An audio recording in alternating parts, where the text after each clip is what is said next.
حافظ مولانا فرمان علی۔ حافظ و مفسر قرآن علامہ سید فرمان علی سن 1270 ہجری میں سرزمین چندن پٹی ضلع دربھنگا صوبہ بہار پر پیدا ہوئے۔ آپ کے والد سید لال محمد نہایت دیندار انسان تھے۔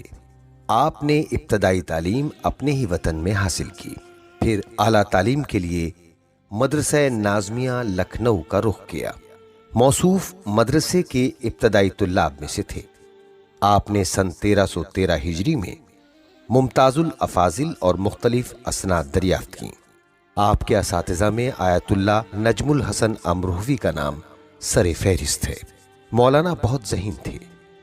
آپ کی ذہانت کا اندازہ اس بات سے لگایا جا سکتا ہے کہ مظفر پور میں مدرسہ جامع العلوم چھندواڑہ کے مدرس اعلیٰ مولوی رحمت اللہ جو آپ کے پڑوسی تھے، دونوں میں بے تکلفی تھی۔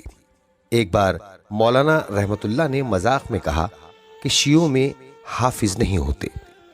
آپ نے اسی دن سے قرآن مجید حفظ کرنا شروع کیا اور 5 مہینے کے مختصر عرصے میں پورا قرآن حفظ کر لیا۔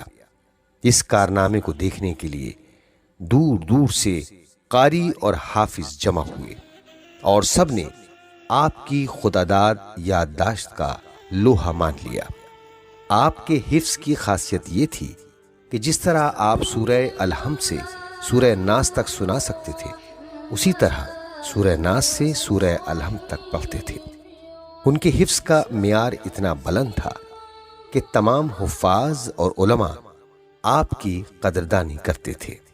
قدردانی کی وجہ یہ تھی کہ آپ حفظ قرآن کے علاوہ قرات، فہم معانی اور تفسیر پر مکمل دسترس رکھتے تھے۔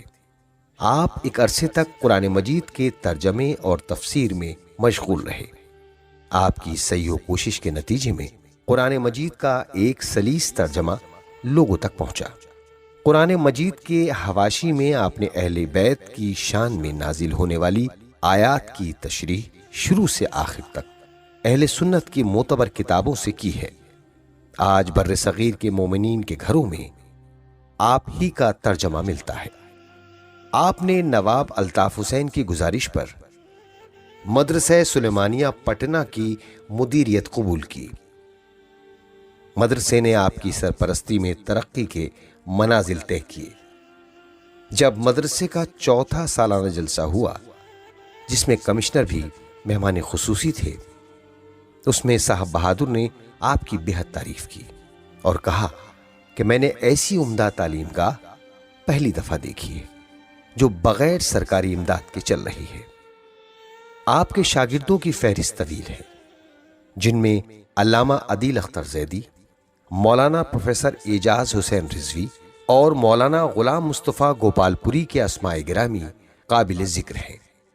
حافظ فرمان علی جہاں فقہ اصول اور دیگر علوم میں مہارت رکھتے تھے، وہیں علم طب میں بھی مہارت رکھتے تھے۔ آپ واز، مناظرہ وغیرہ میں بھی اپنی مثال آپ تھے۔ آپ کا بیان استدلالی ہوتا تھا کہ مد مقابل کے پاس سکوت اختیار کرنے کے علاوہ کوئی راستہ نہیں رہتا۔ مولانا حافظ فرمان علی صاحب نہایت سادہ زندگی بسر کرتے تھے۔ غریب پروری، انکساری اور اقربا نوازی کے ساتھ ساتھ زحمت کش افراد کو بہت پسند فرماتے۔ آپ اپنا کام خود ہی انجام دیتے۔ غریب رشتہ داروں اور طالب علموں کے ساتھ زمین پر بیٹھ جاتے اور ان کے کاموں میں ہاتھ بٹانے لگتے۔ جس وقت مظفر پور اور دربھنگا کے درمیان ٹرین نہیں تھی، مولانا 70 کلومیٹر کا سفر سائیکل سے کرتے اور طبابت کے فرائض انجام دیتے۔ اہل سروت سے مومنین اور اہل بستی کی سفارش کرنے میں کوئی جھجک محسوس نہیں کرتے تھے۔ آپ نے لوگوں سے روابط ہونے کے باوجود خودداری اور عزت نفس کو کبھی ہاتھ سے جانے نہیں دیا، جس کا اندازہ اس واقعے سے لگایا جا سکتا ہے کہ ایک بار آپ کی اکلوتی بیٹی کی بیماری کی خبر آئی۔ آپ نے دربھنگا جانے کے لیے چھٹی کی درخواست دی، جسے مدرسے کے سیکریٹری نے منظور نہیں کیا۔ آپ نے درخواست کی پشت پر استعفیٰ لکھ کر بھیج دیا اور گھر چلے آئے۔ یہ خبر مذہبی حلقوں میں پھیلی تو پورے عظیم آباد میں ہلچل مچ گئی۔ لوگ ان کو راضی کرنے کے لیے چندن پٹی تک آئے، لیکن آپ نے جانے سے انکار کر دیا۔ آپ نے طبابت اور تدریس کی مصروفیات کے باوجود بہت سے آثار چھوڑے ہیں، جن میں درسی نصاب کے لیے احکام کی 4 جلدیں تحریر فرمائیں، جو ابھی تک بار بار شائع ہو رہی ہیں۔ اہل حدیث کی نامور شخصیت مولوی ثناء اللہ امرتسری، ایڈیٹر اہل حدیث امرتسر سے آیہ ولایت کی تفسیر پر آپ سے تحریری مناظرہ ہوتا رہا، جو مجلہ اہل حدیث اور اصلاح میں چھپتا رہا۔ ادارہ اصلاح نے ان مضامین کا مجموعہ الولی نام سے شائع کیا۔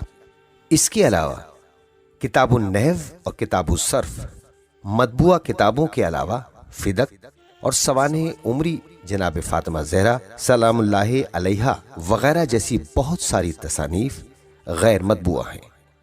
آخر کار یہ علم و ہدایت کا آفتاب 4 رجب 1334 ہجری میں غروب ہو گیا۔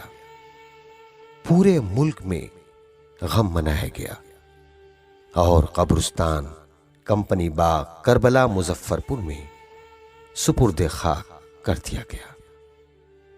مدرسہ نازمیہ لکھنؤ کی جانب سے مجلس اور فاتحہ خوانی کا اہتمام کیا گیا، جس میں مومنین کرام، علماء اعلام اور طلاب ذوی احترام نے کثیر تعداد میں شرکت فرمائی۔